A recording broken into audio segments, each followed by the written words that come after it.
Boa tarde, caros colegas. Boa tarde, presidente. Boa tarde a todos os funcionários da casa.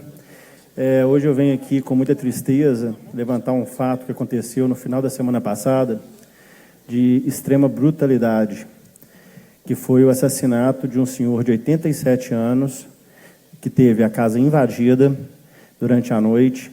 A pessoa que entrou em brutamontes, não só satisfeito em espancar o idoso, também estuprou o idoso de 87 anos. E isso foi, todas as cenas foram gravadas, porque era um senhor debilitado, que sofria de mal de Parkinson, e a sua família tinha essa preocupação por ele, tinha câmeras dentro da casa. O que deixa mais estarrecido é ver como que nossa sociedade ainda está à mercê de casos como esses. E, no caso, o bandido, o criminoso, não tem nem o inescrupuloso, um animal, não tem nem palavras para poder descrever tamanha brutalidade, já era reincidente, fez um crime parecido com outro idoso de 97 anos, estava foragido, e dessa vez ele foi pego e está preso na penitenciária lá de Montes Claros. Então, o que eu venho defender aqui hoje é a pena de morte. É entender que quando a gente poupa o lobo, a gente sacrifica os cordeiros. Um bandido, né, um animal que fez o que fez com um senhor de 97 anos, já era o suficiente para estar preso, não ter sido solto hora nenhuma, e infelizmente, pela falha da justiça, ele pôde cometer mais um crime. Esse crime, essa atrocidade, né? Não tem palavras que descrevam isso. Eu fiquei realmente chocado, eu fiquei gripado essa semana, e acredito até que a gripe veio pela falta de estrutura que eu tive ao receber essa notícia. Infelizmente, o idoso é próximo a mim, é pai de um rapaz que é amigo da minha família, e que nos faz refletir também o tanto que todos os dias passamos as páginas dos jornais, vemos realmente várias atrocidades ali, e às vezes não nos importamos com o que está ali. E às vezes, quando chega uma pessoa, eu não tenho tanta proximidade assim, não conhecia, e o próprio filho dele tem recordações de quando era pequeno, então não tenho tanta proximidade. Na época de campanha eu tive com ele, me atendeu muito bem, a gente rodou bastante ali em Montes Claros, então tenho um pouco convívio com ele, mas o que me machucou profundamente foi sentir a realidade daquele crime, né? E ver como que a gente passa página no jornal, vê noticiário, e não nos importamos com aquilo que está acontecendo lá. A gente não se indigna mais com o que está acontecendo lá. Talvez esse crime que parou Montes Claros toda ficou indignada com ele. Será que vai cair em esquecimento daqui a 6 meses? Será que vai ter justiça para esse bandido, para esse animal que está preso lá na penitenciária? Então, eu venho aqui fazer um forte apelo para as autoridades responsáveis pelo presídio, pela penitenciária, que não deem nenhum tratamento especial para esse animal. Que deixe esse bandido realmente junto a uma cela comum, e ele que se entenda com os outros detentos lá na penitenciária. Porque uma pessoa dessa não merece nenhum tratamento especial, não merece o respaldo do Estado, que faça qualquer coisa para prevenir qualquer coisa que possa acontecer com ele. E voltando aqui novamente, o Estado precisa rever se podemos ou não fazer pena de morte. É muito triste falar que o Estado vai ter a decisão sobre a vida de uma pessoa, principalmente no Estado em que a gente entende que tem muitas falhas, que acontecem muitas falhas, né? Que se façam regras, então, mais claras. Reincidência, por exemplo. O raio não cai 2 vezes no mesmo lugar. Se a pessoa fez um crime que é digno de perder a vida por ele, que prenda ele, que mantenha ele na cadeia, e que quando ele cumprir lá a pena dele, ele sair novamente, ele der o azar de cometer novamente, né, não existe esse negócio de azar, né? Deu azar 2 vezes. Então, que seja uma reincidência, então, que venha a pena de morte. Porque quando você não mata um animal como esse animal mata toda uma sociedade. Montes Claros não é mais a mesma nessa semana que passou. Muitas pessoas de sofrimento. Eu fiquei totalmente desestruturado uma manhã inteira. Perdi a cabeça, não sabia o que falar direito. Peguei minhas malas, estava em São João del Rei, peguei minhas malas para poder ir para Montes Claros, entrei no carro, no meio da estrada que eu vi que não dava tempo de chegar, que não fazia sentido, voltei, né? Estava com meu filho, não consegui nem dar atenção para ele direito. Ligando para o comandante, que me atendeu muito bem, ligando para a responsável da penitenciária, que também me atendeu muito bem. E fico imaginando, então, como é que fica a família desse idoso. Todo mundo aqui tem pai. Como que você ficaria se soubesse que seu pai foi brutalmente assassinado assim? Acabaria com a sua vida. Acabaria com a vida dos seus netos. Acabaria com a vida de todo mundo em volta. Então, por que o Estado ainda insiste em proteger a vida desses animais? Não é culpa do Estado que existem animais como esses. Infelizmente, a natureza é assim. Tem coisas que não são inexplicáveis, mas estão lá. E não tem por que a gente conseguir ficar buscando de por que está lá, por que está lá, como que pode melhorar. Simplesmente tem coisas que não tem como melhorar. Simplesmente tem coisas que realmente a gente tem que sacrificar pelo bem maior de outros. E quando a gente tem toda uma sociedade refém de crimes como esses, que é só você passar a página no jornal que você vê, hoje já deve ter um crime como esse também, se a gente procurar no jornal. Então tem que dar um basta para isso. Tem que ter pena de morte. Tem que tirar essas pessoas que colocam tão em risco a nossa sociedade. Por favor, João Leite. Tá, obrigado. Queria solidarizar, né, com o sentimento que você demonstra para nós aqui.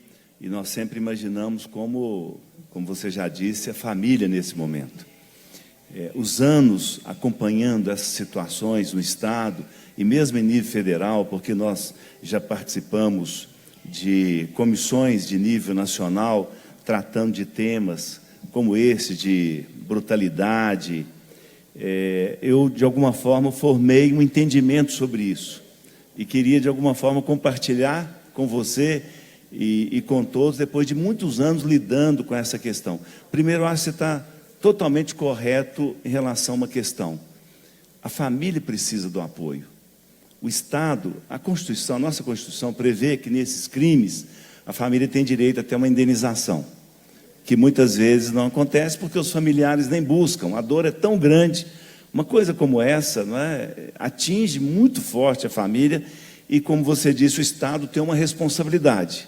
Não é o primeiro crime desta pessoa. Então, o Estado tem a obrigação de dar uma assistência psicológica para a família. E nós podemos melhorar a legislação em relação a essa questão. Me coloco junto com você para melhorarmos e darmos condição, nesses momentos, do Estado dar atenção à família. Como você disse, nesse momento, para juntar os cacos da família, algo assim, quase que impossível se não tiver uma ajuda técnica, uma ajuda especializada, uma ajuda médica para ajudar essa família. Outra coisa que a gente tem que lembrar, caríssimo Bartô, deputado, é o seguinte: eu e você, nós fazemos parte de uma outra civilização. Essa civilização anterior a olho por olho, dente por dente, a civilização da Mesopotâmia, a civilização que, como não tinha aborto naquele tempo ainda, eles, quando o bebê nascia, oferecia a um Deus, não é? Nosso deputado Carlos Henrique dá uma aula para a gente disso, né? Naquele tempo era assim, tinha relação com o animal, não é? E aí veio uma civilização judaico-israelita que ensinou que a única coisa que podia era olho por olho, dente por dente. Matou, morreu. Mas depois veio uma outra interpretação da lei. E essa interpretação é de Jesus e a nossa civilização está fundada nessa interpretação. Qual que é a interpretação? Não é? É de amor. E essa pessoa como essa, eu encontrei em vários lugares. No manicômio judiciário Jorge Vaz, em Barbacena, são pessoas que nunca mais poderiam ir ao convívio, a não ser que tivesse um laudo de um psiquiatra de cessação de periculosidade, porque essa pessoa, ela tem um dano grave e que não pode, nesse momento, por exemplo, conviver com a sociedade. Acho que o caso mais importante é o de Champinha, lá de São Paulo, que até hoje, apesar de ter cometido o crime aos 16 anos, encontra-se preso até hoje, porque nenhum psiquiatra dá um laudo de cessação de periculosidade para ele e ele continua preso. Obrigado, desculpe ter tomado tanto tempo. Imagina. Bartô, vou ser breve, só para relatar uma situação, né? Primeiro que eu acho que chamar esse verme de animal, a gente está ofendendo os animais, porque os animais são muito mais tem muito mais valor que uma escória dessa, que a gente pode referir a essa pessoa, uma escória a um verme, ele não é um animal. O animal não faz isso. O animal, quando ele mata até por fome, ele não mata por covardia, né? São alguns animais, né? Então, eu queria só te dar apoio a essa sua fala de hoje aqui, que eu acho que alguns crimes deveriam sim ter pena de morte, não para todos, mas para alguns crimes sim, e para essas pessoas que acham ruim sobre a questão da pena de morte, né, é só levar essas pessoas para a casa delas. Até vi uma questão do presidente esses dias questionando sobre a questão do presídio do Pará, e a Globo pegou e criticou o presidente até mandar parar. Não estou aqui, sou fã número 1 do presidente, não, acho que ele erra e acerta, só que nessa questão, queria até dar um conselho para a Globo tem um Projac, então eu deveria pegar esse pessoal e levar lá, fazer uma cela lá no Projac lá, e colocar para a Globo tomar conta, você está entendendo? Porque pergunta para as vítimas mesmo, com um cara igual um estuprador, quando ele vai lá e faz uma vítima, pergunta para a família como é que a família está, sabe? Então essas pessoas que a gente tem que preocupar, né? São os humanos direitos, a gente tem que dar direitos humanos para os humanos direitos. Então, para alguns certos crimes sim, eu acho que tem que ter pena de morte sim, ou pelo menos o mínimo, nunca mais sair da cadeia, e botar para trabalhar. Sabe que a gente também não tem que pagar, porque pensa para você ver, a família, Bartô, ter que agora trabalhar, pagar imposto para sustentar o cara que matou a filha, que estuprou a filha. Então essa pessoa que estiver lá, se não tiver pena de morte para ela, no mínimo ela não sai nunca mais da cadeia, que ela trabalhe para se manter. Eu acho que esse país tem que ser justo, e aí está faltando esse país. Então parabéns pela fala, e conte sempre comigo. Obrigado, Cleitinho. Lembrando que as vítimas não são só a família, né?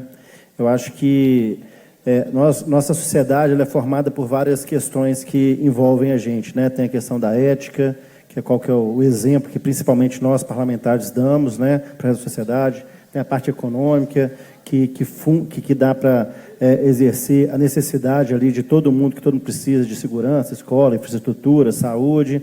Tem a parte moral. E essa parte moral ela é muito atingida quando a gente vê crimes como esses. Isso tira o brio da nossa população, tira o brio da sociedade. A sociedade fica revoltada, fica descrente na vida. E isso complica porque vai se somando a tantas e tantas e tantas outras, que a pessoa, quando atinge ela diretamente, é mais forte, mas quando não atinge, deixa ela um pouco mais receosa, deixa mais traumatizada e gera tantos e tantos outros problemas para a sociedade como um todo. Mas a pena de morte realmente é muito importante, e até tem uma pessoa de meu convívio que sempre defendeu, a gente sempre criticou, né? Eu sempre defendi a pena de morte, ela sempre era a favor de ter não ser tão fervorosa assim, né? Ser contra a pena de morte. Só que aí quando teve um caso próximo a ela, de que um pai estuprou o filho de uma amiga dela, ela começou a rever se realmente era interessante ou não ter pena de morte, porque esse pai nunca foi preso, nunca deu problema nenhum, mas a vida da amiga dela se transformou.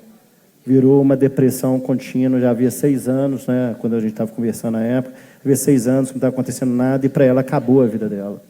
E aí foi verificar, o pai da criança que estuprou também foi vítima de estupro. Ele tem 7 irmãos, os 7 irmãos foram vítimas de estupro, de um lá em cima, do avô, no caso, né? Então é isso que eu falo, gente. Não dá para poupar o lobo. A gente sacrifica os cordeiros. Se tivesse matado aquele cara lá em cima, ele não teria feito um crime com 7 crianças, que essas crianças não teriam se traumatizado e ter feito outros crimes, tantos outros crimes e tantos outros crimes. Então é importante a sociedade rever quais valores são mais importantes. Se realmente acreditar em talvez uma pequena possibilidade remota de conseguir curar uma pessoa, ou então é deixar toda uma população expostas a esses crimes tão brutais que a gente vê aí dia após dia. Muito obrigado, senhor presidente.